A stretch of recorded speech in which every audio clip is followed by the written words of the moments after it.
Wartawan itu menunggu pengadilan terakhir. Karya Sapardi Djoko Damono.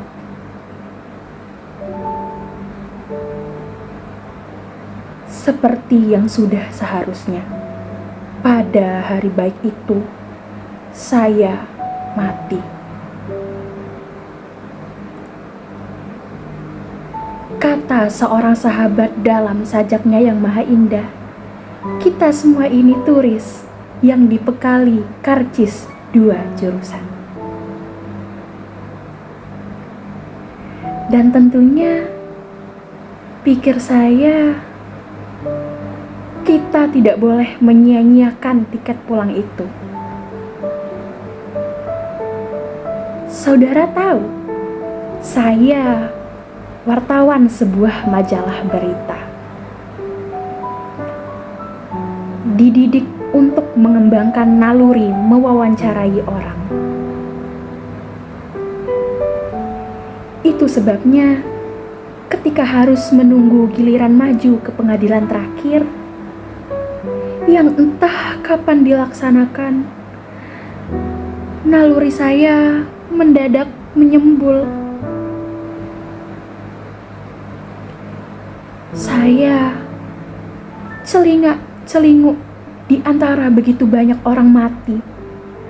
Dan alhamdulillah, ketemu seorang malaikat yang sedang tugas keliling mengamati kami.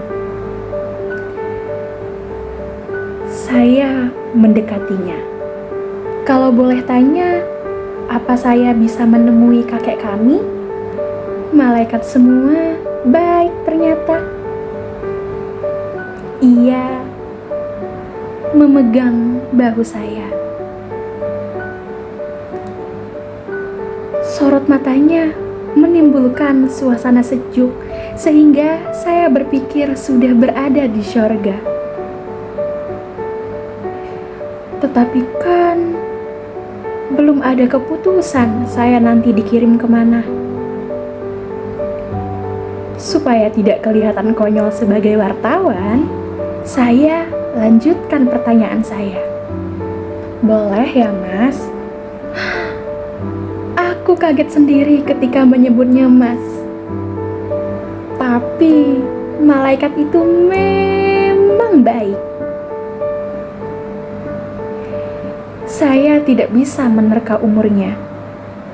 Dan lagi, apa malaikat punya umur?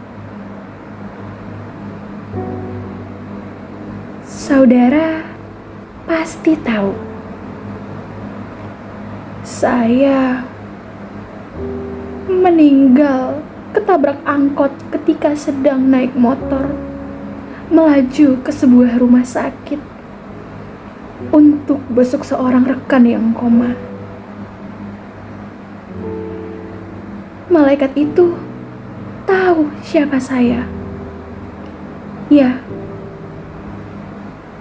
itu jelas. Boleh saja. Kenapa tidak? Mau wawancara kan? Mari saya antar ke sana. Ia benar-benar malaikat baik. Setelah sampai di tujuan, ia menuding ke arah seorang yang lagi duduk di bawah pohon. Lalu segera meninggalkan saya. Saya mendadak jadi kikuk. Kaget dan kikuk. Kenapa kesempatan serupa ini tidak pernah saya dapatkan ketika masih jadi wartawan? Saya pun mendekati kakek kita itu. Siap-siap pertanyaan apa yang akan saya ajukan.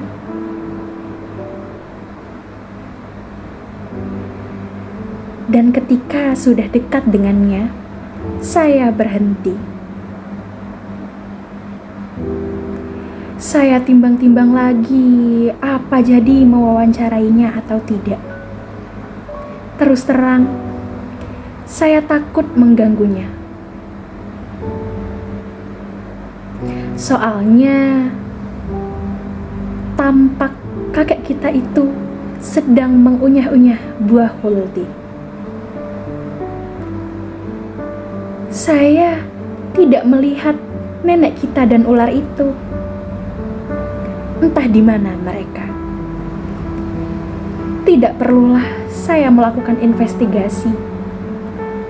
Toh, Redpo tidak akan bisa lagi memarahi saya. Namun, bagaimanapun, saya harus melakukan wawancara. Itu bagian hidup saya. Nah, tadi saya sudah selesai membacakan cerita pendek yang berjudul Wartawan Itu Menunggu Pengadilan Terakhir karya Sapardi Djoko Damono. Sekarang saya ingin sedikit menceritakan tentang cerpen yang sudah saya bacakan tadi. Nah, cerpen ini mengangkat topik mengenai seorang wartawan yang meninggal lalu mewawancarai seorang di alam kematian.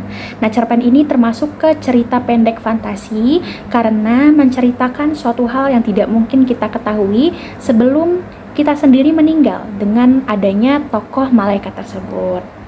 Nah, cerita pendek ini bercerita tentang seorang wartawan yang meninggal karena tertabrak angkot saat sedang naik sepeda motor saat menuju ke rumah sakit untuk menjenguk temannya yang sedang koma. Saat sudah berada di alam yang berbeda dengan manusia yang hidup, wartawan itu mengantri untuk ke pengadilan terakhir. Ia tampak kebingungan saat melihat ada begitu banyak orang mati. Lalu ia pun bertemu dengan seorang malaikat dan ia pun bertanya pada malaikat itu mengenai kakeknya, yaitu Nabi kita Nabi Adam. Nah, malaikat itu pun ternyata mengetahui siapa wartawan itu dan juga tujuan dari wartawan itu. Nah, kemudian wartawan itu diantar oleh malaikat untuk menemui kakeknya yang berada di bawah pohon. Tetapi ia malah menjadi bingung dan kikuk saat mendekati kakeknya yang berada di bawah pohon tersebut. Nah, sekarang saya akan mengulas mengenai unsur intrinsik dan ekstrinsik yang terdapat pada cerpen Wartawan Itu Menunggu Pengadilan Terakhir karya Sapardi Djoko Damono. Pertama, saya akan sedikit mengulas terlebih dahulu mengenai unsur intrinsiknya. Unsur intrinsik yang terdapat dalam cerpen ini yang pertama ialah tema. Tema yang diangkat pada cerpen ini ialah kehidupan setelah kematian. Lalu yang kedua ialah alur. Alur yang digunakan dalam cerpen ini adalah alur maju yang dimulai dari kematian tokoh wartawan hingga pertemuannya dengan malaikat dan kakek kita yaitu Nabi Adam. Lalu unsur yang ketiga ialah latar. Yang pertama ialah ada latar tempat. Latar tempat dari cerpen ini adalah alam setelah kematian, yakni pengadilan terakhir. Lalu latar waktu. Latar waktu dalam cerpen ini ialah setelah kematian tokoh wartawan. Dan yang ketiga ialah latar suasana. Latar suasana pada cerpen ini ialah merasa bingung dan penasaran dari seorang wartawan itu. Lalu unsur intrinsik yang keempat ialah tokoh. Nah, tokoh pada cerpen ini ada 3. Yang pertama ialah tokoh wartawan. Tokoh wartawan ini adalah tokoh utama dalam cerpen ini dan wartawan ini memiliki naluri yang kuat untuk mewawancarai. Lalu tokoh yang kedua ialah tokoh malaikat. Nah, tokoh malaikat ini digambarkan dengan seorang malaikat yang baik hati dan senang untuk membantu tokoh wartawan. Dan tokoh yang ketiga ialah tokoh kakek kita yaitu Nabi Adam. Nah, tokoh kakek kita ini adalah tokoh yang ingin ditemui oleh sosok wartawan dan pada cerita pendek ini tokoh kakek ini muncul dengan adegan sedang mengunyah buah huldi. Nah, unsur yang selanjutnya ialah sudut pandang. Nah, sudut pandang yang digunakan pada cerpen ini adalah sudut pandang orang pertama yaitu sudut pandang saya. Dan gaya bahasa yang digunakan pada cerpen ini adalah gaya bahasa yang ringan dan mudah dipahami.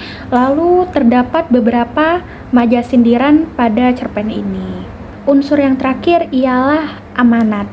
Nah, amanat yang terdapat dalam cerpen ini ialah kesiapan menghadapi pengadilan terakhir, yakni menunggu giliran di pengadilan terakhir yang tentunya mengingatkan kita akan pentingnya introspeksi dan persiapan diri dalam menghadapi konsekuensi dari tindakan kita selama hidup.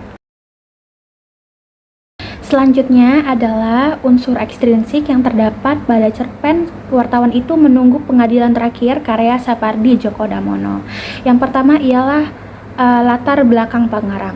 Nah, cerpen ini ditulis oleh Sapardi Djoko Damono.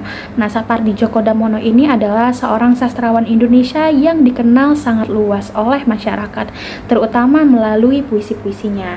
Selain sebagai penyair, beliau juga menulis beberapa cerpen dan esai. Lalu unsur ekstrinsik yang kedua ialah nilai-nilai yang terkandung dalam cerita pendek ini. Nah, nilai yang terkandung dalam cerita pendek ini tentunya ialah nilai agama atau nilai religiusnya. Nah, dengan setting di alam kematian dan menunggu pengadilan terakhir, cerpen ini menggambarkan refleksi tentang kehidupan setelah mati dan pertanggungjawaban kita atas perbuatan selama hidup. Nilai yang kedua ialah nilai moral dan etika. Nah, pada cerpen ini terdapat tokoh wartawan. Nah, tokoh wartawan ini sangat menjaga integritas dan tanggung jawab moralnya sebagai seorang wartawan dalam menjalankan profesinya.